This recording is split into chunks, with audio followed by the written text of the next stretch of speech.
हमारे हिंदू धर्म में महान ग्रंथ रामायण से जुड़ी बहुत सी कथाएं प्रचलित हैं, जो रामायण से जुड़े सभी महान चरित्रों का वर्णन देती हैं। सभी कथाएं कोई न कोई महत्व भी दर्शाती हैं और नीति का संदेश भी देती हैं। जिनमें से एक कथा है राम सेतु की। कहा जाता है कि जब लंकापति राजा रावण माता सीता का हरण करके लंका ले गया, तब भगवान श्री राम ने लंका पर चढ़ाई करने के लिए वानर राज सुग्रीव से सहायता ली थी। तब वानर राज सुग्रीव और हनुमान जी सहित सभी वानर सेना ने प्रभु श्री राम का साथ दिया। पर प्रभु श्री राम को लंका पहुंचने के लिए समुद्र को लांघना था, इसलिए प्रभु श्री राम ने समुद्र से रास्ता देने के लिए प्रार्थना की ताकि वो लंका पहुंच सके। प्रभु श्री राम को समुद्र से प्रार्थना करते हुए 3 दिन बीत गए, लेकिन समुद्र नहीं माना। तब श्री राम को उस पर क्रोध आ गया। बिना भय के प्रीति नहीं होती। लक्ष्मण, मेरा धनुष लाओ ताकि मैं अग्नि बाण से इस अहंकारी समुद्र को सुखा दूं। क्योंकि जिस प्रकार माया में फंसे व्यक्ति को ज्ञान की बात सुनाना, अत्यंत लोभी से वैराग्य और क्रोधी से शांति की बातें करना फलदायी नहीं होता, उसी तरह इसके आगे भी प्रार्थना करना व्यर्थ है। जी भैया। श्री राम ने धनुष पर प्रत्यंचा चढ़ाई तो समुद्र भय से कांप गया। पूरी सृष्टि कांपने लगी, स्वर्ग में भी उथल पुथल हो गई। जैसे ही प्रभु श्री राम अग्नि बाण छोड़ने लगते हैं, अचानक घबराकर समुद्र श्री राम के समक्ष प्रकट होता है और क्षमा प्रार्थना करता है। त्राहिमाम, त्राहिमाम, रुकिए प्रभु, रुकिए, मुझे क्षमा कीजिए, मुझे क्षमा कीजिए। प्रभु, 5 तत्वों का जड़ स्वभाव आपने ही बनाया है। जल यदि अपनी मर्यादा छोड़ देगा तो उसका महत्व भी समाप्त हो जाएगा। सबको मर्यादा भी आपने ही दी है। आप तो मर्यादा पुरुषोत्तम राम है। मैं तो आपके बताए हुए रास्ते पर ही चल रहा था। अब यह आपके हाथ में है कि आप मुझ पर कृपा करें या फिर मुझे दंड दें। हे रघुवर, आप जैसा कहेंगे मैं वैसा ही करूंगा। आपको बाढ़ चलाने की भी कोई आवश्यकता नहीं है। मैं तो आपकी इच्छा मात्र से ही सूख जाऊंगा और आपको रास्ता दे दूंगा। मैं वो भी करने को तैयार हूं, पर उसमें मेरी मर्यादा भंग होगी। 5 तत्वों आकाश, वायु, अग्नि, जल, पृथ्वी में से यदि किसी एक ने भी अपने स्वभाव को बदला तो उसका महत्व समाप्त हो जाएगा, उसकी मर्यादा भंग हो जाएगी, तो सृष्टि के संतुलन में विकार उत्पन्न हो जाएगा, जिससे इस धरती पर विस्फोट हो जाएगा। प्रभु, यदि आप प्रलय से पहले ही प्रलय लाना चाहते हैं तो आपको अधिकार है, अन्यथा इस ब्रह्मास्त्र से मेरी रक्षा कीजिए। प्रभु श्री राम तो स्वयं ही मर्यादा पुरुषोत्तम है। उन्होंने उस समय समुद्र की विनती को सुना।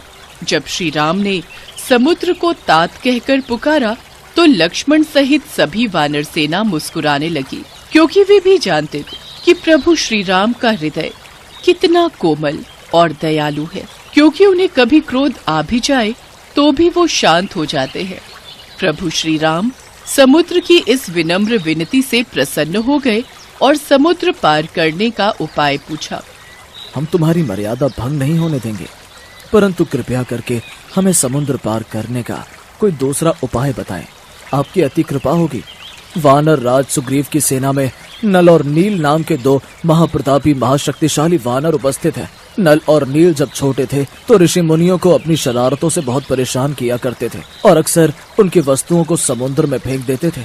इन दोनों बच्चों से परेशान ऋषि मुनियों ने तंग आकर इन्हें श्राप दिया था कि जो भी वस्तु ये पानी में फेंकेंगे वो नहीं डूबेगी। इसीलिए आज नल और नील को बचपन से मिला श्राप आपके लिए उपयोगी साबित होगा। नल भगवान विश्वकर्मा के पुत्र हैं, इसीलिए नल शिल्प कला में भी निपुण है। आप समुद्र पर सेतु बनाने के लिए इन दोनों की मदद ले सकते हैं। आप इनकी सहायता से समुद्र पर सेतु बांध सकते हैं, क्योंकि इनके द्वारा फेंके गए पत्थर समुद्र में डूबेंगे नहीं, बल्कि ऊपर ही तैरते रहेंगे। आप लंका तक एक सेतु का निर्माण कर सकते हैं, जिस पर चलकर आप लंका तक पहुंच सकते हैं। मैं वचन देता हूं कि उनके द्वारा समुद्र में डाले गए पत्थरों से बने सेतु के निर्माण में मैं खुद भी सहायक रहूंगा। इस प्रकार समुद्र पर सेतु बांधने के लिए तीनों लोकों में आपका सुयश गाया जाएगा।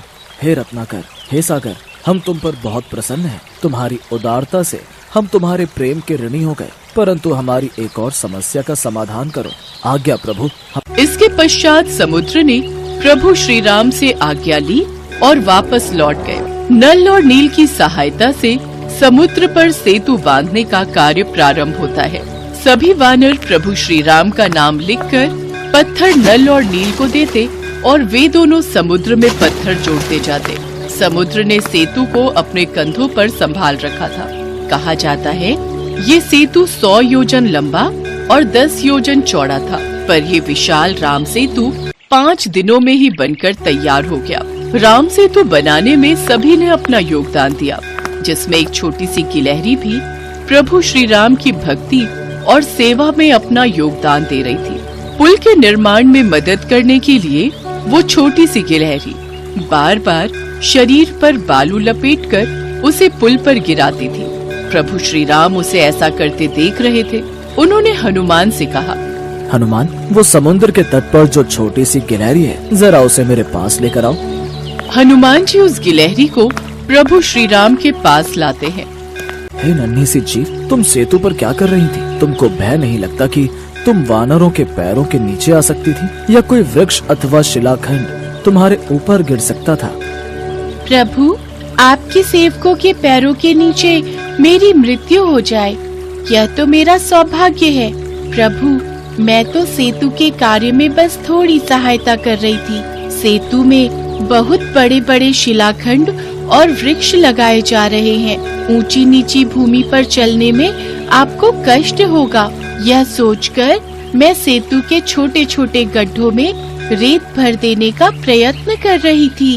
गिलहरी की स्नेह भरी कोमल बातों को सुनकर भगवान श्री राम प्रसन्न हो गए। उन्होंने अपने बाएं हाथ पर गिलहरी को बिठा लिया। जगत पालक ने उस जीव को वह आसन दिया जो किसी भक्त को भी प्राप्त नहीं होता। कहते हैं इस सेवा भाव को देखकर श्री राम ने गिलहरी की पीठ पर स्नेह से अपना हाथ फिराया। तभी से गिलहरी की पीठ पर प्रभु श्री राम की अंगुलियों के चिन्ह स्वरूप में 3 श्वेत रेखाएं बन गईं।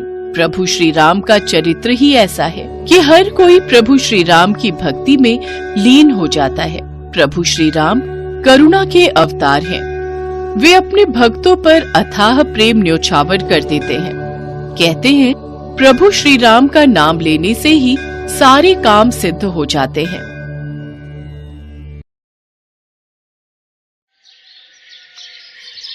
पौराणिक युग में कई ऐसे भक्त थे जिनके लिए स्वयं भगवान धरती पर उतरते थे और उन्हें अपना आशीष देकर स्वयं को गौरवान्वित मानते थे। ऐसी ही एक भक्त थी शबरी। शबरी का असली नाम श्रमणा था। ये भील समुदाय की शबर जाति से संबंध रखती थी। इसी कारण कालांतर में उनका नाम शबरी हुआ। इनके पिता भीलों के मुखिया थे। उन्होंने श्रमणा का विवाह एक भील कुमार से तय किया था, लेकिन आदिवासियों की एक प्रथा थी, किसी भी अच्छे कार्य से पहले जानवरों की बलि दी जाती थी। इसी प्रथा को पूरा करने के लिए शबरी के पिता शबरी के विवाह के एक दिन पूर्व 100 भेड़ बकरियां लेकर आए। तब शबरी ने पिता से पूछा, पिताजी, इतनी सारी भेड़ बकरियां क्यों लाए हो? शबरी बिटिया, ये हम भीलों की एक प्रथा है जिसके अनुसार कल प्रातः तुम्हें विवाह की विधि शुरू करने से पूर्व इन सभी भेड़ बकरियों की बलि दी जाएगी। अच्छा, मुझे तुम्हारे विवाह के लिए बहुत काम है, मैं अभी आता हूँ। माँ, ये कैसी परंपरा है जिसके कारण बेजुबान और निर्दोष जानवरों की हत्या की जाती है?